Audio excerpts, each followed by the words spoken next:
নমস্কার বন্ধুরা, আশার আলো চ্যানেলে আপনাকে স্বাগত। আশা করি আপনারা সবাই খুব ভালো আছেন। বন্ধুরা, আজ শোনাবো দারুণ এক গল্প, যা শুনলে জীবনে সফলতার মূল্যায়ন সম্পর্কে আপনার ধারণা অনেকখানি বদলে যাবে। বন্ধুরা, তাহলে আর দেরি না করে শুরু করা যাক গল্প। একবার চাষাবাদ সম্পর্কে অনভিজ্ঞ এক শহুরে লোক গ্রামের মাঠ দেখতে এসেছে। গ্রামের এক চাষি তার সাথে আছে। শহুরে লোকটি পাশাপাশি দুটি জমি দেখতে পেল। একটি জমিতে চাষ করা হয়েছে আলু ও গাজর, অন্য জমিতে ভুট্টা চাষ করা হয়েছে। লোকটি দেখলো আলু গাজরের গাছগুলি খুব ছোট ছোট আর ভুট্টার গাছ অনেক বড়। এই দেখে লোকটি চাষিকে বলল, কতদিন আগে গাছগুলি রোপণ করা হয়েছিল?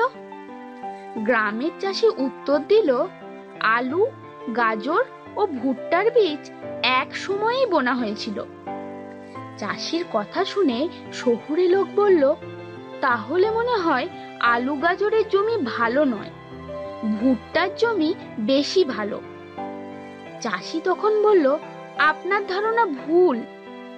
আসলে আলু গাজরের জমি বেশি উর্বর আর এবার ফলনও ভালো হয়েছে, আর ভুট্টার জমিতে এবার পোকা লেগেছে, ভুট্টার ফলন এবার ভালো হবে না।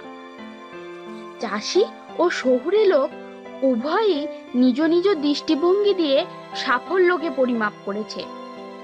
আসলে শহুরে লোক জানে না যে আলু গাজরের ফল থাকে মাটির নিচে, খালি চোখে তা দেখা যায় না। তাই সে বড় গাছ দেখেই ভুট্টার জমিকে ভালো জমি হিসাবে পরিগণিত করেছে। অন্যদিকে চাষাবাদ সম্পর্কে সবকিছু জানার কারণে চাষি ভালো করেই আলু, গাজর ও ভুট্টার সফলতার পরিমাপ করতে পেরেছে।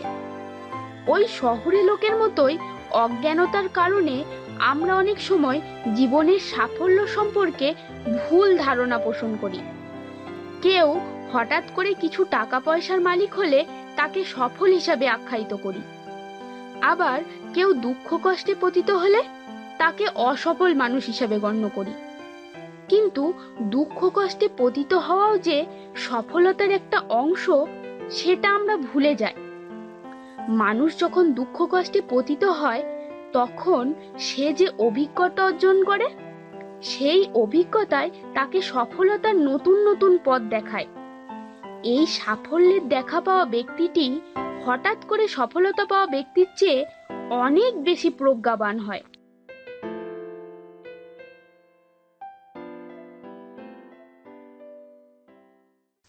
আশা করি আমাদের এই ক্ষুদ্র প্রয়াসটি আপনার খুব ভালো লেগেছে। যদি ভালো লেগে থাকে তাহলে লাইক করুন, আর যদি ভাবেন এটি কারো উপকারে লাগবে তাহলে এটি সকলের সাথে শেয়ার করুন। ভিডিওটি কেমন লাগলো কমেন্টের মাধ্যমে আমাদের জানাতে ভুলবেন না যেন। আপনি যদি আমাদের চ্যানেলে নতুন হয়ে থাকেন তাহলে চ্যানেলটি অবশ্যই সাবস্ক্রাইব করুন। খুব ভালো থাকবেন এবং সকলকে খুব ভালো রাখবেন। ধন্যবাদ।